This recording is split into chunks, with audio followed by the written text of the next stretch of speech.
Bonsoir Laurent Neumann. Bonsoir Olivier, bonsoir à tous. À la une ce soir, le verdict dans l'affaire Cahuzac, 4 ans de prison, dont 2 avec sursis et 300 000 € d'amende. C'est plus qu'en première instance, mais ce verdict lui permet peut-être d'échapper à la prison. Est-ce que cette décision est juste? La justice agit-elle différemment avec un justiciable qui a été ministre? On en parle dans un instant avec mes invités.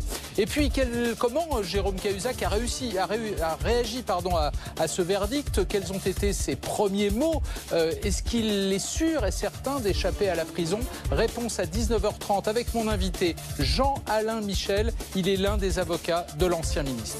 Et puis la tension est retombée aujourd'hui dans la bande de Gaza. Est-ce le calme avant l'accalmie? Y a-t-il un risque de nouvelle intifada? Quel rôle peut jouer Emmanuel Macron dans la région? Ce sera le thème de notre débat ce soir.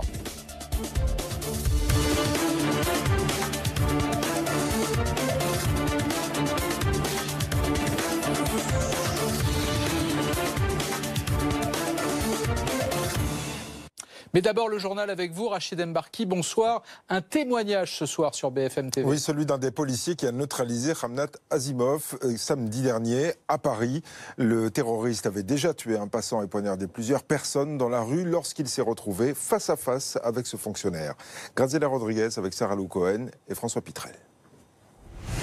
C'est la première fois que François revient sur les lieux de l'attaque. Un quartier que ce policier expérimenté connaît bien pour y patrouiller tous les jours. Pas d'appréhension particulière, mais des souvenirs très précis. La densité de la foule massée sur les trottoirs en ce samedi soir.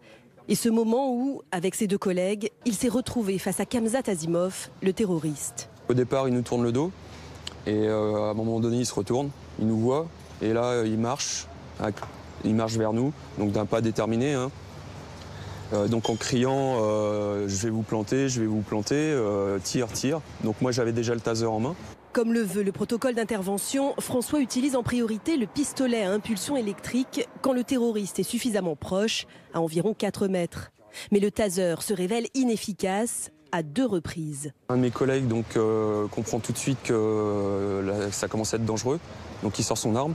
Tout ça, ça se passe en 10-20 secondes, même pas. Et là, mon collègue déclenche 2 tirs. La première balle se loge près du cœur. La deuxième balle termine sa course dans la vitrine de ce restaurant, heureusement fermé. Quand j'ai vu son comportement, pour moi, c'était un déséquilibré. C'est après qu'on comprend effectivement, que c'était un terroriste. Âgé de 29 ans, le policier qui a tiré est soudain pris de doute. Car à ce moment-là, les 3 policiers ignorent encore tout de leur agresseur. François tente alors de le rassurer. T'avais pas le choix, c'était toi ou lui, donc t'étais en légitime défense, il n'y a pas de problème, donc calme-toi. De quoi on prend conscience? Qu'il aurait pu avoir un carnage, qu'il aurait pu continuer. François veut retourner sur le terrain sans attendre. Ses collègues espèrent que les 3 policiers seront décorés de l'Ordre national du mérite. Et les députés et membres du gouvernement ont rendu hommage à Ronan Gonnet cet après-midi à l'Assemblée nationale. Ils ont observé 1 minute de silence et adressé leurs vœux de rétablissement aux personnes qui ont été blessées dans cette attaque. Jérôme Cahuzac a été condamné à 4 ans de prison. 4 ans de prison, dont 2 fermes, 300 000 € d'amende et 5 ans d'inéligibilité pour fraude fiscale et blanchiment. L'ancien ministre du Budget pourrait toutefois échapper à la détention si le juge d'application des peines décide un aménagement. Caroline Mière avec Nella Prudhomme. Le cordon de gendarmes ne suffit pas à protéger Jérôme Cahuzac de la frénésie médiatique. C'est derrière un mur formé par ses avocats que l'ancien ministre du Budget avance, petit comme écrasé par le poids de la situation. À cet instant, il ne sait pas encore qu'il évite de justesse la prison. Pendant près d'1 heure, il écoute, calme, concentré, les motivations du président de la cour d'appel. Condamné à 4 ans de prison, dont 2 avec sursis, son principal conseil va immédiatement demander un aménagement de peine au juge d'application des peines. Jérôme Cahuzac ne mérite pas la prison, dit-il. On estime que ça n'est pas une victoire de la défense, mais que c'est une réelle victoire de la justice. Évidemment, Jérôme Cahuzac ne mérite pas la prison. La prison, c'est fait évidemment pour sanctionner, c'est fait aussi pour réinsérer, et là, en l'occurrence, ça n'a pas de sens. C'est fait aussi pour mettre les gens dangereux à l'abri et à l'écart. Et très franchement, là non plus, ça n'avait pas de sens. Donc cette décision, elle est conforme à nos voeux. Elle est plus grave d'une certaine façon. C'est une peine de 4 ans qui a été prononcée, dont 2 ans avec sursis. Et nous avons toute une discussion et toute un combat judiciaire à mener pour donner un certain nombre d'éléments relatifs à ce que fait et ce que fera Jérôme Cahuzac, qui est évidemment l'architecte de son avenir. Jérôme Cahuzac a choisi de ne pas s'exprimer, mais s'est senti capable de fendre la meute des journalistes sans sa garde rapprochée. Reconnu coupable de fraude fiscale, blanchiment et déclaration mensongère à la Commission pour la transparence financière, il est également condamné à 5 ans d'inéligibilité et 300 000 € d'amende. Il devrait pouvoir purger sa peine dans sa résidence de Corse grâce à un bracelet électronique. Atmosphère moins tendue aujourd'hui à Gaza. Oui, seulement quelques dizaines de manifestants gazaouis ont manifesté près de la frontière israélienne. Il y a eu toutefois quelques affrontements et 2 Palestiniens ont été tués par des tirs israéliens. Julia Delage, vous êtes dans la bande de Gaza pour BFM TV. Malgré tout, la tension, on peut le dire, est un peu retombée.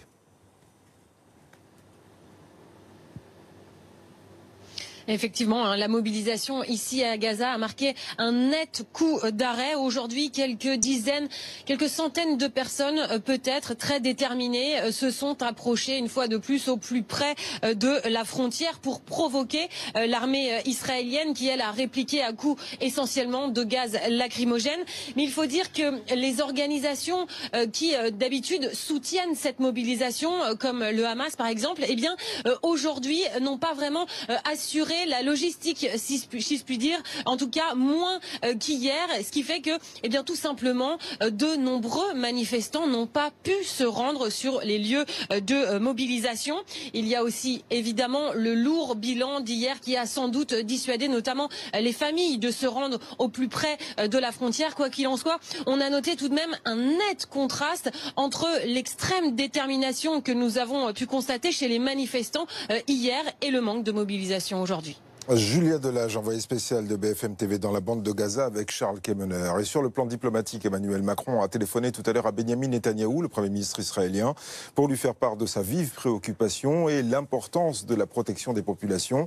Et pendant ce temps, au Conseil de sécurité de l'ONU, eh bien, le Koweït a présenté un projet de résolution pour offrir une protection internationale aux civils palestiniens.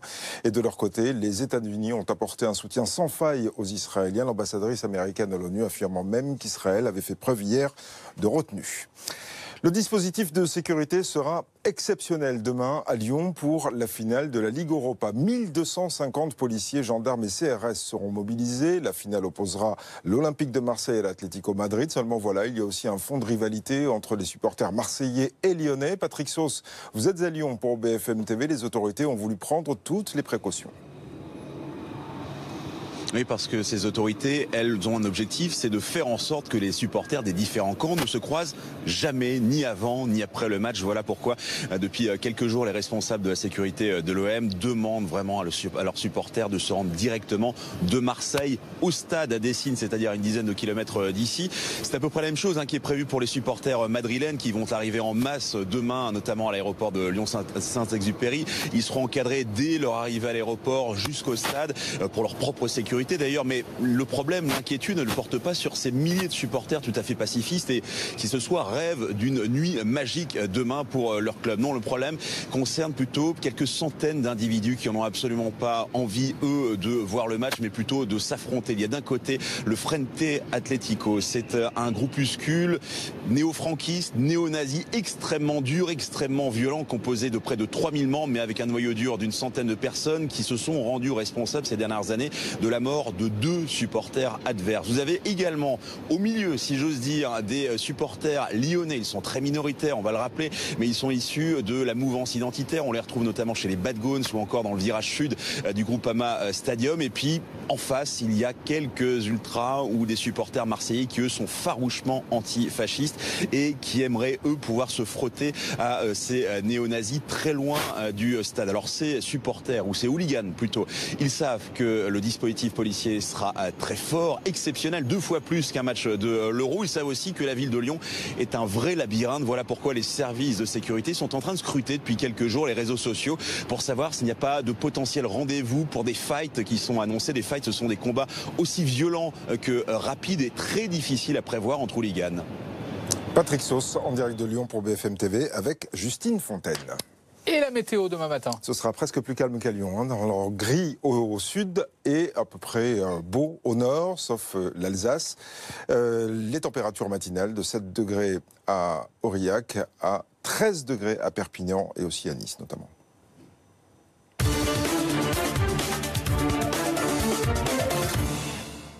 Jérôme Cahuzac a donc été condamné aujourd'hui en appel à 4 ans de prison, dont 2 avec sursis, 300 000 € d'amende, 5 ans d'inéligibilité. C'est plus qu'en première instance, mais ce sursis lui permet peut-être au fond d'échapper à la prison. Alors est-ce que cette décision est juste? Est-ce qu'au contraire elle prouve que la justice ne traite différemment un justiciable qui a été ministre? On en parle ce soir avec mes invités. Bonsoir Jean-Luc Barré. Bonsoir. Merci d'être avec nous. Vous êtes écrivain, historien, proche de Jérôme Cahuzac et auteur de Dissimulation aux éditions Fayard. Anne Rosenchère, directrice déléguée de la rédaction de l'Express. Delphine Meillet, bonsoir.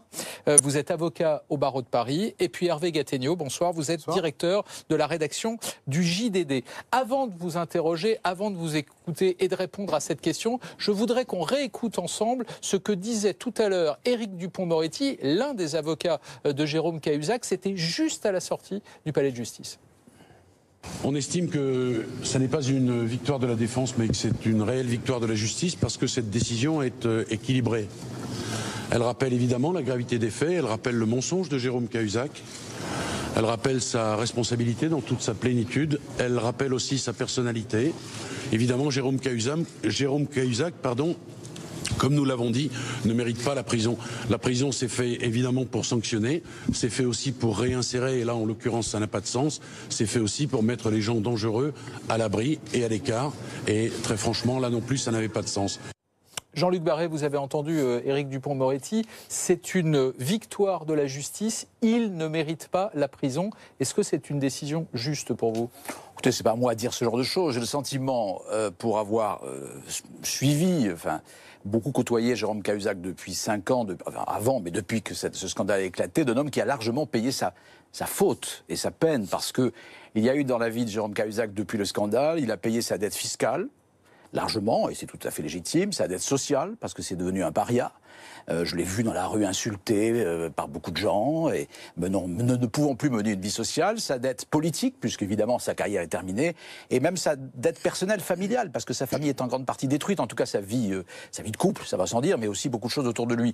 Donc j'ai le sentiment qu'il avait beaucoup payé. Est-ce qu'il fallait aller le détruire en plus, parce que c'est un homme en grande partie détruit aujourd'hui, qui a besoin de se racheter à ses propres yeux, aller jusqu'à la prison, on peut en douter, parce qu'en plus, je veux dire, la faute est réelle, mais on ne va pas en prison, à ma connaissance, pour 600 000 € aujourd'hui de fraude fiscale, et le mensonge, bon, qu'on le veuille ou non, n'est pas réprimé en France. Donc, les faits qui lui sont reprochés sont quand même d'une très haute gravité, eu égard notamment à la fonction qu'il occupait. D'abord président de la commission des finances, puis ministre du budget au moment où les faits sont révélés. Anne Rosenchère, est-ce que ce bannissement dont parle Jean-Luc Barré, ça suffit au fond et la prison aurait été trop? Je pense que ce sont deux choses séparées. La justice se rend dans les tribunaux. La sanction, on va dire, morale, sociale, c'est une autre chose. Et je veux bien tout à fait entendre qu'il en est bavé depuis. Mais la justice, ça se rend dans les tribunaux.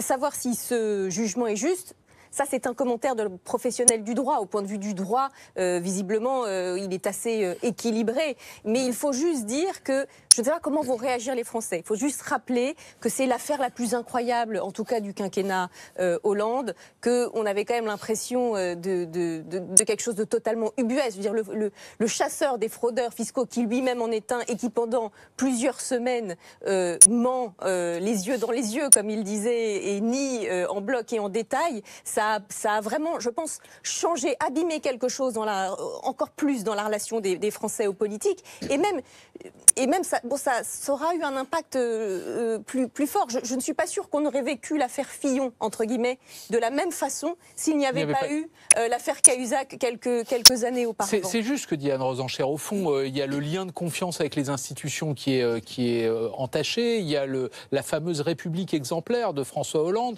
l'image des responsables politiques. Et vous savez ce qu'on va dire, Hervé Gattegno? On va dire, voilà encore un puissant qui échappe à la prison. Donc la justice, c'est selon que vous serez riche, puissant ou misérable. Bon, d'abord, n'allons pas trop vite. À l'heure qu'il est, Jérôme Cahuzac n'échappe pas à la prison. Jérôme Cahuzac a été condamné à une peine de 4 ans d'emprisonnement, dont 2 ans ferme. Donc, il a été condamné à une peine de prison ferme. C'est une peine très lourde très sévère pour quelqu'un qui est condamné pour fraude fiscale. Donc il ne faut pas donner non plus le sentiment à ceux qui nous écoutent, parce que nous sommes là pour commenter une décision de justice. On a l'habitude de dire qu'on ne commente pas les décisions de justice, mais si, nous on ne fait que ça, et en ce moment on le fait, et c'est bien légitime.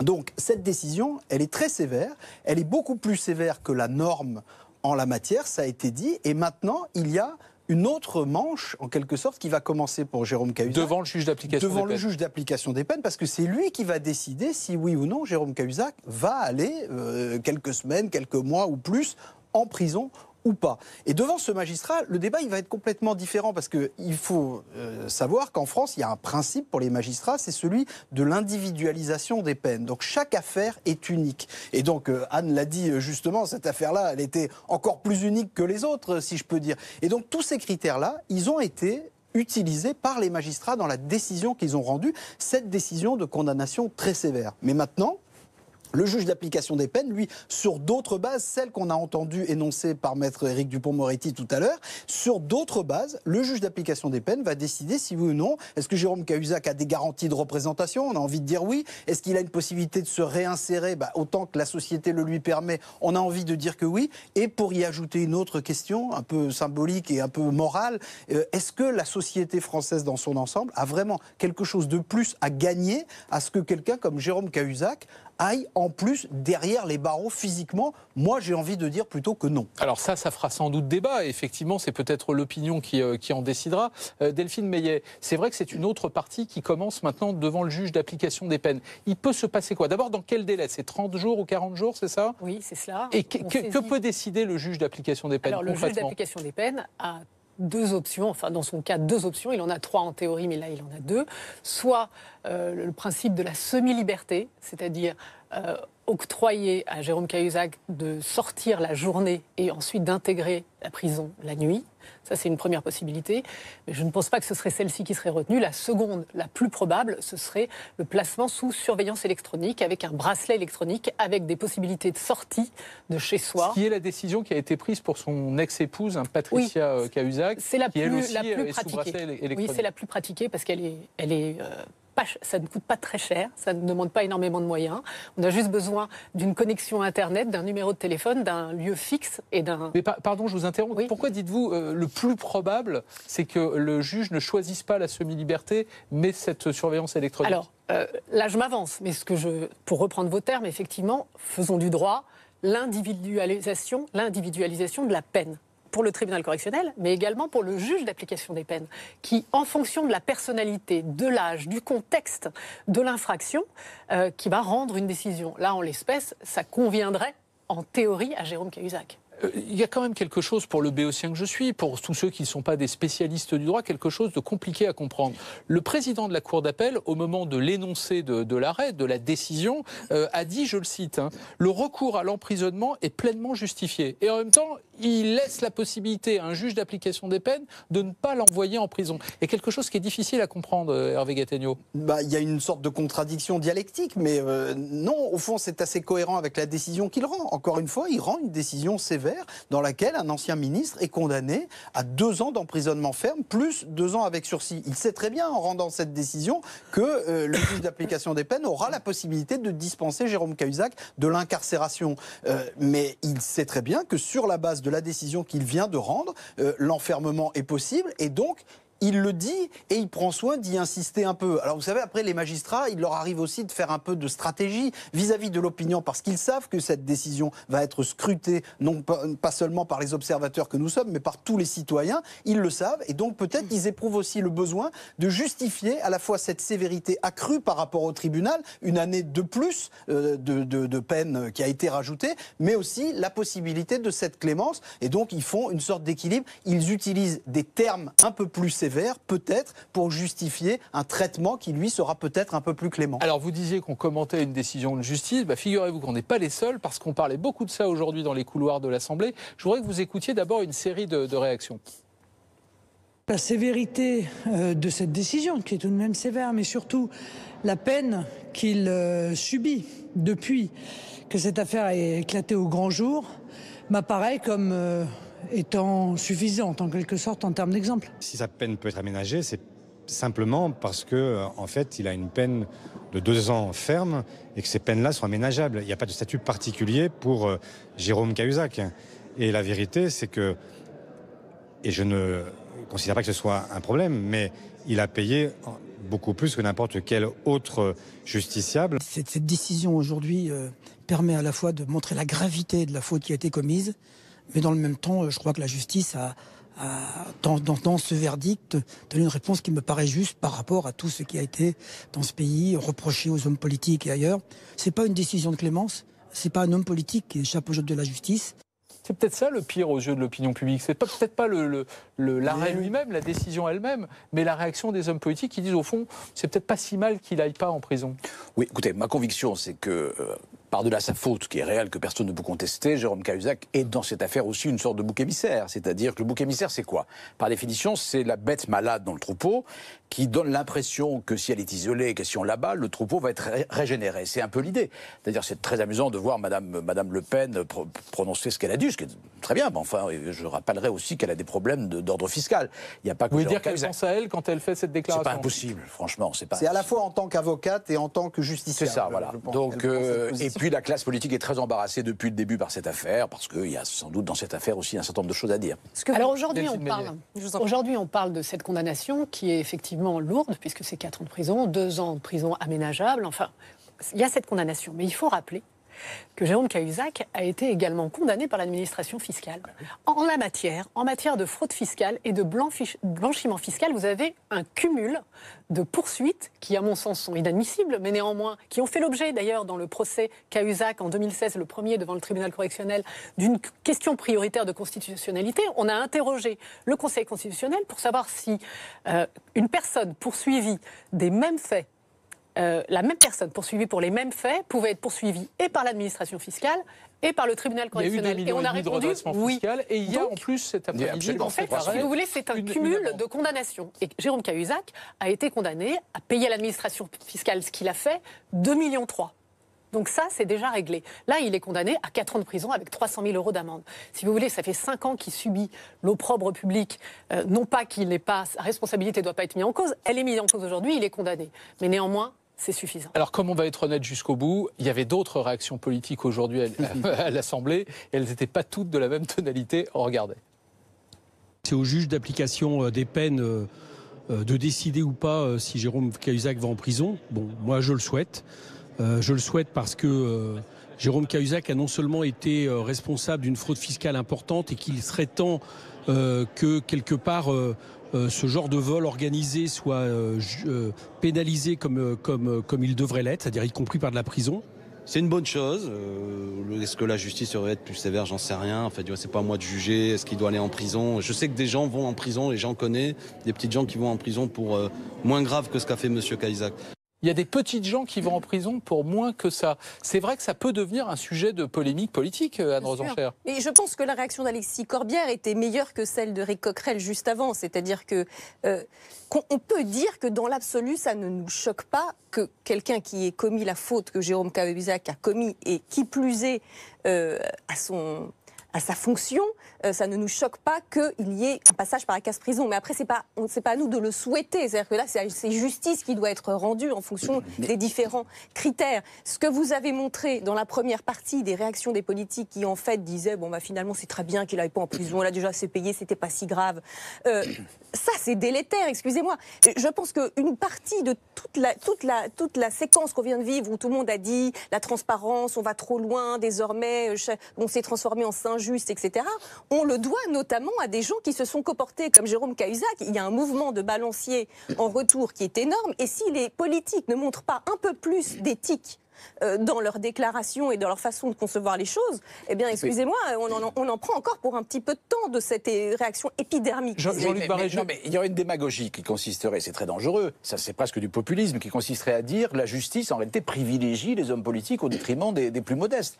Moi j'ai confiance dans la justice de mon pays et je pense que la justice s'est prononcée en toute sérénité et dans la plupart des cas, je l'espère. Merci à tous. En l'occurrence, comme on l'a dit, elle a presque été plus sévère qu'avec n'importe quel autre citoyen avec Jérôme Cahuzac. Merci Merci à tous les quatre d'avoir commenté cette décision de justice. Je rappelle 4 ans de prison, dont 2 avec sursis pour Jérôme Cahuzac. Restez avec nous. Justement, dans un instant, on va répondre à d'autres questions. Je reçois l'un de ses avocats, maître Jean-Alain Michel. À tout de suite.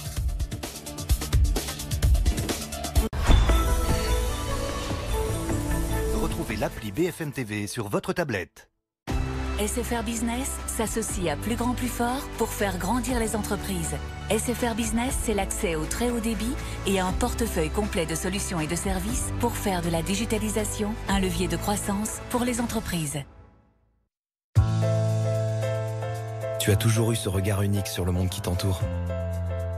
Peu importe le challenge. Tu as choisi la spontanéité et l'ouverture d'esprit au lieu du conformisme. Tu as su tracer ta propre voie, celle qui fait de toi qui tu es. Et la route est encore longue et pleine de surprises. Maîtrisez votre trajectoire. Renault, partenaire officiel du Festival de Cannes.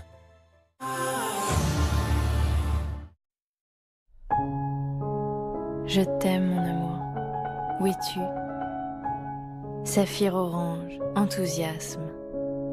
Saphir rose, bonheur. Saphir jaune, énergie. Saphir violet, mystique. Émeraude verte, espoir. Rubis rouge, passion. Saphir bleu, harmonie. Je t'aime, mon amour. Mauboussin, capsule d'émotion. Élite Rencontre, le site de rencontre de référence pour célibataires ambitieux. Inscrivez-vous dès aujourd'hui et revivez l'amour sur éliterencontre.fr. Vous connaissez Jean-Jacques. Il roule en Honda depuis plus de 820 000 km. Il est probablement la personne la mieux placée pour parler de la fiabilité de nos véhicules. Ce que Jean-Jacques ne sait pas, c'est que Honda continue de vous offrir la garantie 1 million de kilomètres jusqu'au 30 juin.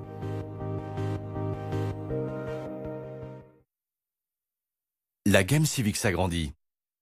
Et il y en a forcément une faite pour vous. Highside, demain à 20h50 sur RMC Découverte.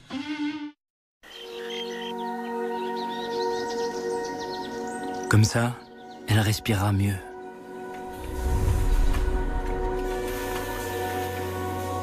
Et c'est parti pour le tour du monde. Économiser sur tout, oui, sauf sur le beau. Un jour peut-être, même les gratte-ciels seront en bois. Moi, je préfère les jeux qui sont de la forêt. Pour moi, c'est le bois.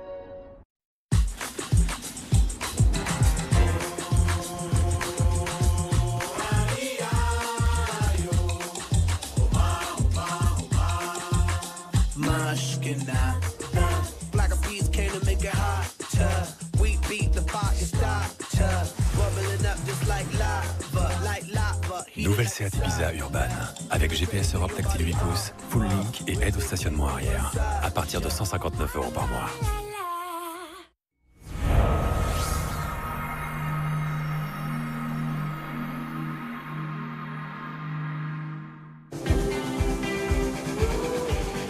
Pour vous, TUI agrée des centaines de séjours à partir de 449 €. Et en ce moment, profitez de 100 € de remise supplémentaires par personne sur TUI.fr ou agence de voyage. TUI, numéro 1 mondial du voyage.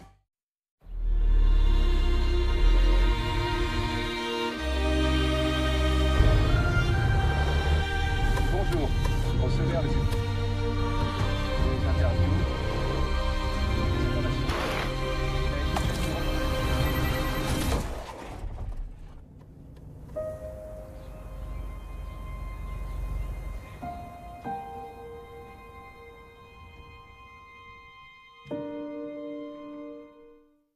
La boutique du menuisier conçoit et fabrique vos portes et fenêtres en France.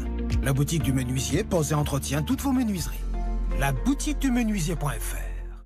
Restez en forme avec Rosanna. Faites des micro-pauses plusieurs fois par jour. Libérez votre nuque, bougez les épaules, inspirez, expirez en profondeur et marchez sur place. Et surtout, hydratez-vous chaque heure avec Rosanna. Rosanna est naturellement gazeuse, elle contient du magnésium et le magnésium contribue à réduire la fatigue. Mon magnésium, c'est Rosanna.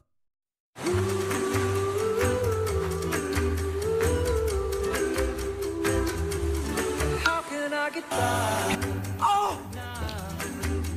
You left me all alone. How can I get by? Maîtrisez vos consommations énergétiques avec les logements connectés de Bouygues Immobilier. Bouygues Immobilier, créateur de mieux vivre. Je t'aime, mon amour. Où es-tu?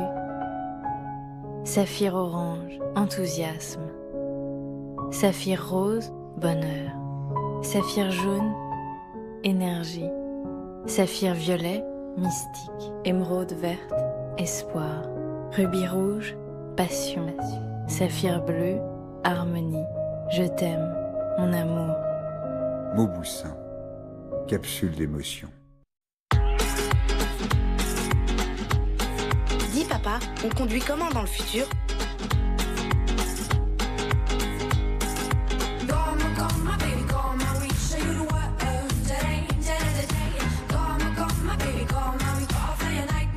Renault Scénic, la technologie au quotidien. Découvrez Renault Scénic et ses nouvelles motorisations essence à partir de 229 € par mois avec 4 ans d'entretien et de garantie inclus. Avec Fleury Michon, vous allez changer de point de vue sur la salade. Fraîche. Gourmande. Croquante. Votre salade jarre par Fleury Michon prend de la hauteur au rayon frais. 6 nouvelles recettes vertigineuses. Fleury Michon, aidez les hommes à manger mieux chaque jour.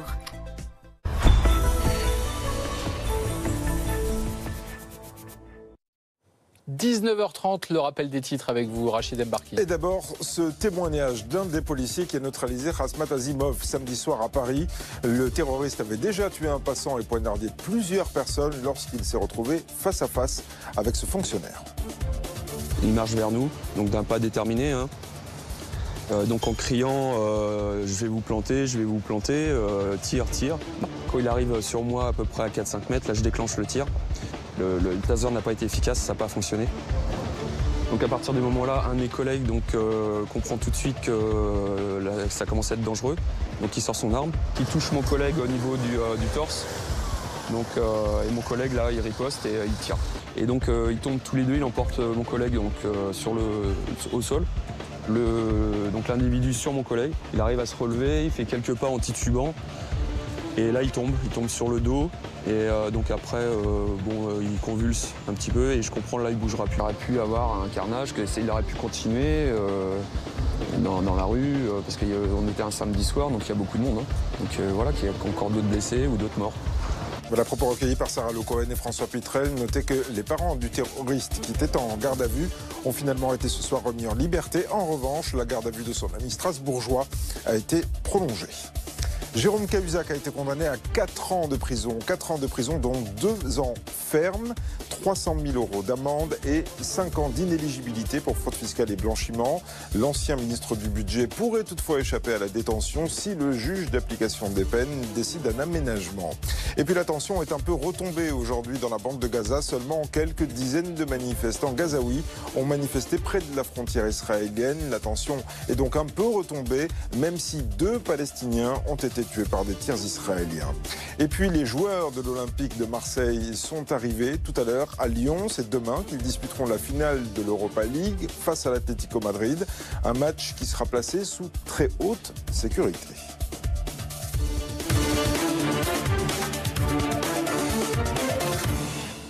Maître Jean-Alain Michel est mon invité ce soir. Bonsoir. Merci d'avoir accepté mon invitation. Vous êtes l'un des avocats de Jérôme Cahuzac.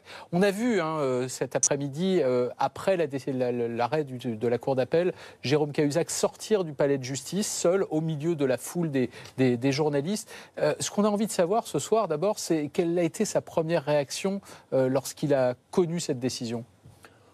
Évidemment de soulagement, puisque la peine prononcée contre lui peut lui permettre, mais rien n'est sûr, d'éviter la prison dans le cadre d'un aménagement de peine décidé par le juge d'application des peines, donc du soulagement. Ne nous cachons pas tout de même que c'est une peine extrêmement sévère pour ce genre de cas. Je n'ai pas connaissance de peine d'emprisonnement aussi lourde, car il y a tout de même 2 ans d'emprisonnement ferme et 2 ans avec sursis pour des fraudes fiscales du montant qui était reproché à M. Cahuzac. étant rappelé qu'il avait payé la totalité des impôts, des pénalités, des intérêts. C'est donc une peine malgré tout très sévère. Il y a le secret des discussions entre un client et ses avocats, mais vous pouvez nous dire concrètement quels ont été ses premiers mots? Parler de soulagement, il a beaucoup dit qu'il avait très peur d'aller en prison. Il y a peut-être la possibilité, vous le dites, de ne pas aller en prison. Quels ont été ses premiers mots? Ses premiers mots ont été, et ça n'étonnera personne parmi ceux qui le connaissent, de soulagement par rapport à sa famille, par rapport à sa maman qui est très malade, par rapport à ses enfants qui évidemment subissent cette situation, et c'est essentiellement pour ça. Et puis il a eu quelques mots très gentils pour ses avocats, Éric Dupond-Moretti et moi-même. Et alors, vous le disiez, effectivement, la partie n'est pas terminée. 4 ans de prison, dont 2 avec sursis. La prochaine bataille, si j'ose dire, elle se joue devant le juge d'application des peines. Vous allez lui demander quoi, concrètement? Alors, nous allons lui demander ce qu'on appelle un aménagement de peine. Ainsi que l'a indiqué une de mes consoeurs tout à l'heure à votre antenne, il y a plusieurs possibilités. En réalité, il y en a 2, qui est la semi-liberté, les gens dorment en prison et sont libres dans la journée, ou plus probablement le bracelet électronique, c'est-à-dire le fait qu'il est limité dans ses déplacements et qu'il doit être chez lui le matin et le soir. Pourquoi dites-vous, pardonnez-moi, probablement? Pourquoi semblez-vous sûr que c'est plutôt la deuxième solution qui serait retenue? Parce que la semi-liberté ne me paraît pas adaptée à la situation de Jérôme Cahuzac, alors que le bracelet électronique, qui est en fait la mesure la plus souvent utilisée maintenant par les juges d'application des peines, me paraît la plus logique et la plus cohérente. Alors, cette décision de justice, elle correspond très exactement à ce que vous, ce qu'Éric Dupond-Moretti demandiez, c'est-à-dire à la fois un alourdissement de la peine à titre de symbole, mais en même temps du sursis pour lui permettre peut-être de ne pas aller en prison. C'était ça l'idée. C'est très exactement ce que nous avions sollicité de la Cour. Qu'est-ce qui a pesé dans l'esprit de la Cour, selon vous, pour qu'elle accepte de changer la décision, le jugement de première instance? Sans doute l'attitude de Jérôme Cahuzac lors de l'audience devant la Cour d'appel, qui a été différente de celle de première instance, et la prise de conscience par la Cour de ce qu'est la vie de Jérôme Cahuzac et depuis que l'affaire a éclaté. C'est quoi sa vie aujourd'hui? Il vit pour partie en Corse, pour partie à Paris, en Corse dans une maison familiale, et il est vraiment un banni de la République. Il ne peut pas sortir, il ne peut pas aller au restaurant sans se faire injurier, il ne peut pas aller au cinéma sans se faire injurier, ce qu'on peut comprendre d'ailleurs. Mais c'est une vie de proscrit. Et c'est vrai qu'il le subit, il a tout perdu. Alors, par sa faute, on est bien d'accord. Mais il a perdu bien sûr sa vie politique, il a perdu sa vie familiale, il a perdu sa vie amicale, il lui reste quelques rares amis, sa vie professionnelle, il a essayé de retravailler, personne ne veut de lui, donc je dirais qu'il a déjà beaucoup été puni. La peur du suicide aussi, le mot a été évoqué? Oui, absolument. Au moment où les faits ont éclaté, on est passé tout près effectivement de cette solution ultime. Et ces derniers temps, il était plus serein, mais on ne peut rien exclure.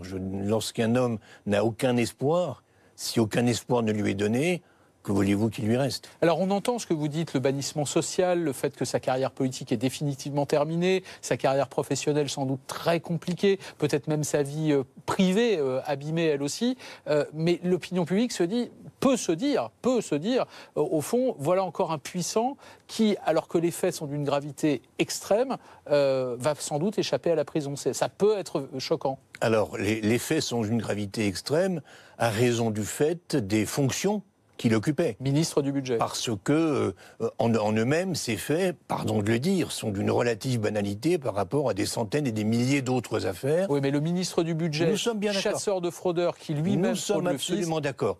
Il n'en demeure pas moins que c'est l'une des peines les plus lourdes qui ait jamais été prononcée pour une fraude fiscale dont le montant n'est pas parmi les plus importants, de très loin s'en faut. Alors il a l'espoir, évidemment, de pouvoir continuer à vivre. Je ne vous cacherai pas qu'il a des projets, soit de reprendre un cabinet médical en Corse parce que le médecin est parti en retraite et qu'il n'y a plus de médecin généraliste, soit de travailler dans l'humanitaire. Et là, il faudra bien sûr que le juge d'application des peines soit d'accord. Ça, c'est un dossier qui est indispensable à monter pour convaincre le juge d'application des peines. Vous allez devoir dire où il habite, quel métier il va exercer, quelles sont ses garanties de représentation. On l'imagine, elles ne sont pas compliquées, mais tous ces détails-là de sa vie privée, il va falloir en justifier devant le juge. Bien entendu, et je répète que rien n'est acquis, et que le juge d'application des peines peut parfaitement estimer qu'il n'y a pas lieu à un aménagement total total ou un allègement partiel. Par conséquent, le combat continue, si j'ose dire. Je reprends les propos du président de la Cour d'appel parce qu'ils peuvent, là encore une fois, apparaître comme contradictoires. Il dit, je cite, « Le recours à l'emprisonnement est pleinement justifié ». Mais il ne dit pas pourquoi la justice, au fond, lui laisse la possibilité d'échapper à l'incarcération. Ce sont deux textes différents. On a l'impression, au fond, que la Cour d'appel s'est déchargée sur le juge d'application des peines et d'une certaine manière sans la main. La Cour d'appel a prononcé 4 ans d'emprisonnement, dont 2 ans ferme. Lorsque le président dit l'emprisonnement est nécessaire, il répond à une interrogation de la loi qui dit qu'on doit justifier une peine d'emprisonnement ferme et justifie en disant les faits justifient que M. Cahuzac soit condamné à un emprisonnement. Maintenant, le deuxième stade, c'est juge d'application des peines et ira-t-il ou n'ira-t-il pas en prison? Bien malin qui pourrait le dire aujourd'hui. Est-ce que cette décision, cet arrêt de la Cour d'appel aujourd'hui est de nature à modifier la vie que mène tous les jours Jérôme Cahuzac? J'écoutais Éric Dupond-Moretti tout à l'heure à la sortie du palais de justice qui disait, au fond, Jérôme Cahuzac, il est désormais l'architecte de son propre avenir. Il a réellement un avenir, Jérôme Cahuzac? Alors, sous réserve de ce que décidera le juge d'application des peines, effectivement, alors que moi je le suis depuis de très nombreuses années, je suis son ami depuis longtemps, et je l'ai suivi pendant toute la procédure judiciaire, il a été désespéré pendant extrêmement longtemps. J'ai le sentiment qu'aujourd'hui, il y a une petite éclaircie, et qu'il peut effectivement, son grand rêve serait de pouvoir faire de la chirurgie humanitaire. Il a été contacté par plusieurs ONG déjà. Tout dépendra évidemment de ce que décidera le juge d'application des peines, mais c'est quelque chose qu'il a envie de faire et qui lui redonne un peu le moral. Alors c'est vrai que la prison, au fond, elle a vocation à se réinsérer. Le problème ne se pose pas avec Jérôme Cahuzac. Elle a vocation aussi à écarter des gens dangereux. Ça ne se pose pas dans son cas.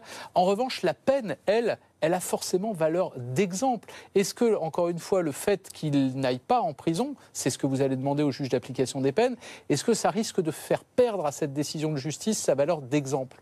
Non, puisque, encore une fois, il s'agit d'une peine prononcée parmi les plus lourdes qui n'ont jamais été prononcées en matière de fraude fiscale. Ensuite, l'aménagement de la peine, c'est la loi qui dit que c'est possible, mais qui dit seulement que c'est possible, qui ne dit pas que c'est automatique.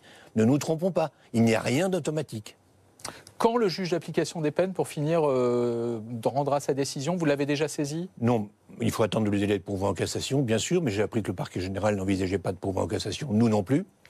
Je pense qu'on le saisira dans le courant du mois de juin. Et sa décision sera rendue dans combien de temps? Alors là, tout dépend du juge d'application des peines. Il faut que le dossier parvienne à ce juge, suivant le domicile de celui qui sollicite.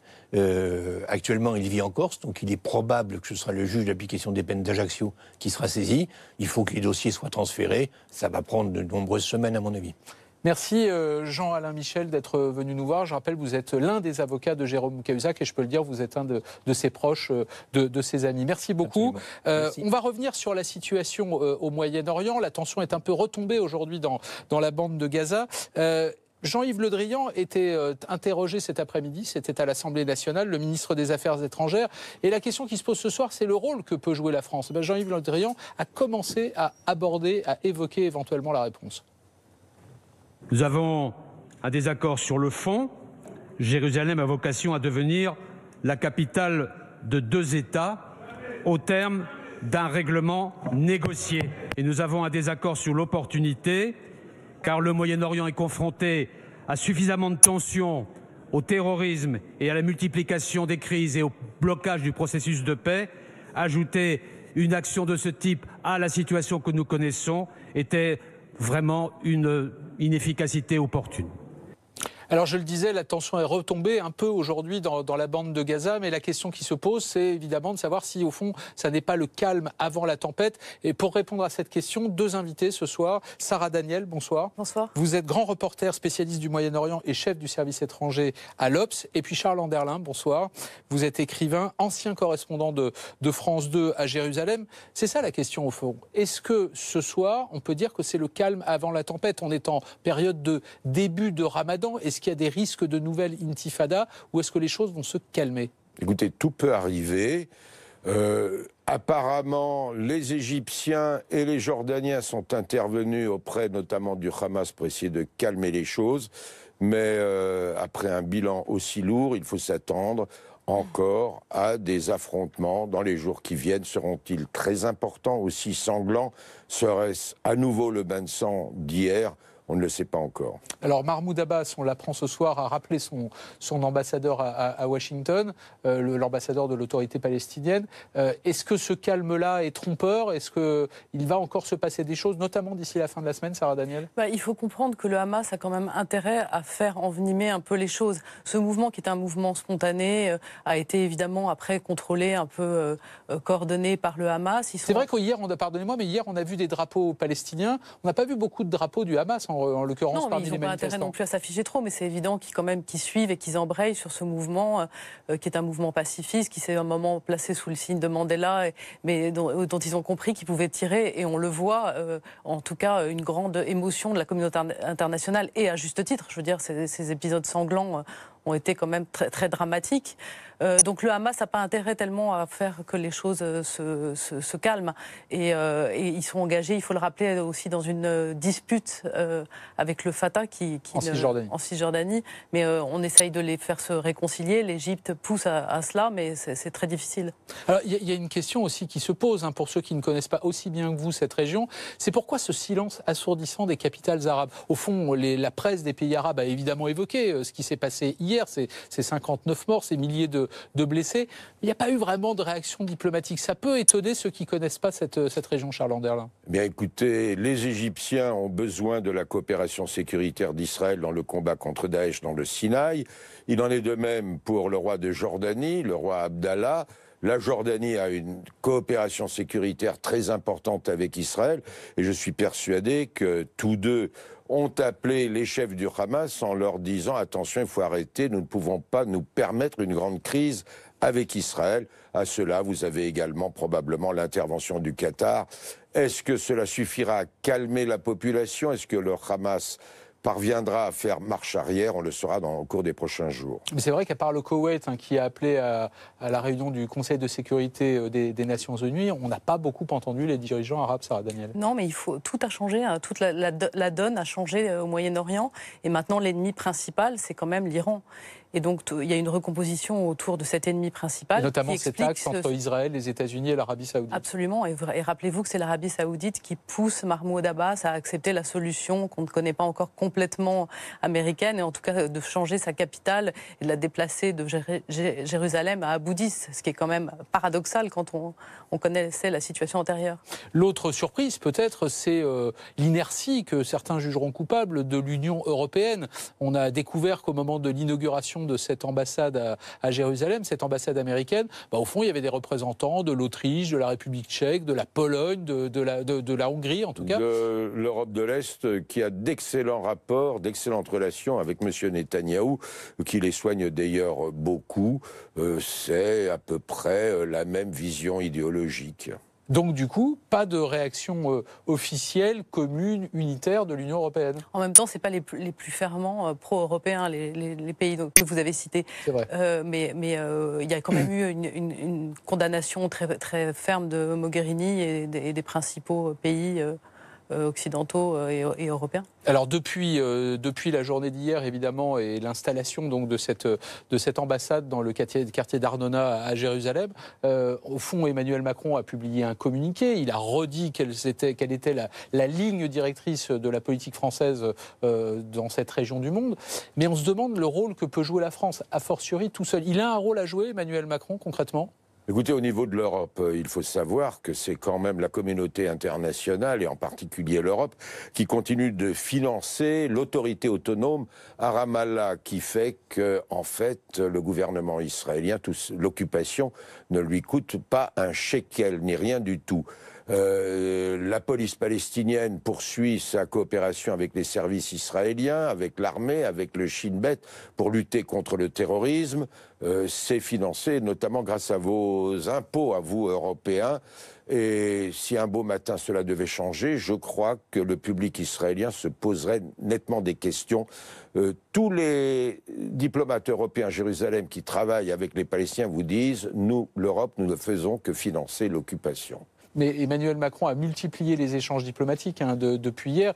Mais la question qui se pose, à partir du moment où l'Europe ne peut pas parler d'une seule voix, est-ce que la voix française peut être entendue? Quel rôle il peut jouer concrètement? Rétrospectivement, on se demande un petit peu ce qu'il est parti faire aux États-Unis et sous ces échanges d'amabilité qu'il a eu avec Donald Trump ont servi à quelque chose. Est-ce que lui peut avoir un rôle? Oui, il peut l'avoir, mais comme le disait Charles... Ce qui s'est passé là depuis plusieurs jours, c'est une forme de camouflet pour le président français. La sortie de l'accord sur le nucléaire iranien de la part de Donald Trump, l'installation de cette ambassade qui date déjà depuis du 6 décembre dernier. Mais cette séquence-là, elle n'est pas bonne sur le plan international pour Emmanuel Macron. On peut finalement le voir comme ça, parce qu'on a présenté son voyage comme un vrai succès. Et en effet, on voit que dans les faits, ça se traduit par pas grand-chose. Hein. C'est assez déplorable.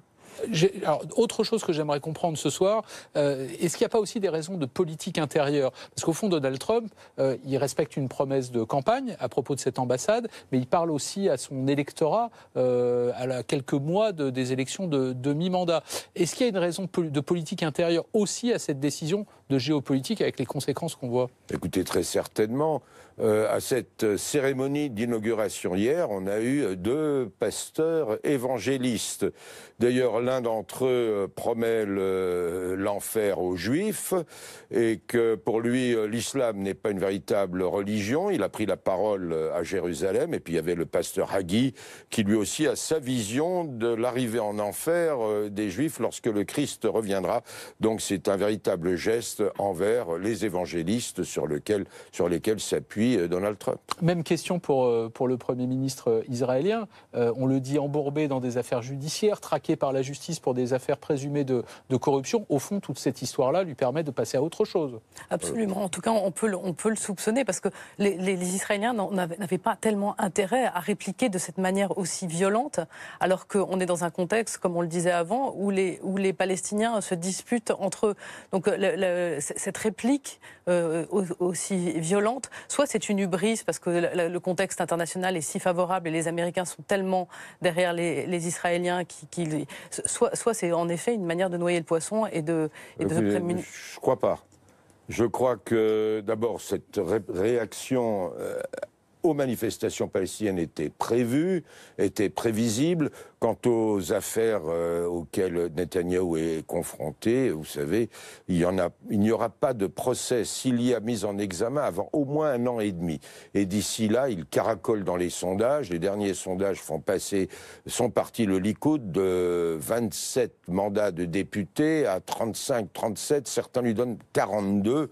Écoutez, pour lui, tout va bien. Il n'empêche que dans les situations de tension, Israël prospère et Netanyahou particulièrement. Merci à tous les deux. Merci d'être venus éclairer un petit peu cette situation pour nous. Restez avec nous. Dans un instant, c'est le 20h politique avec Alain Marchal.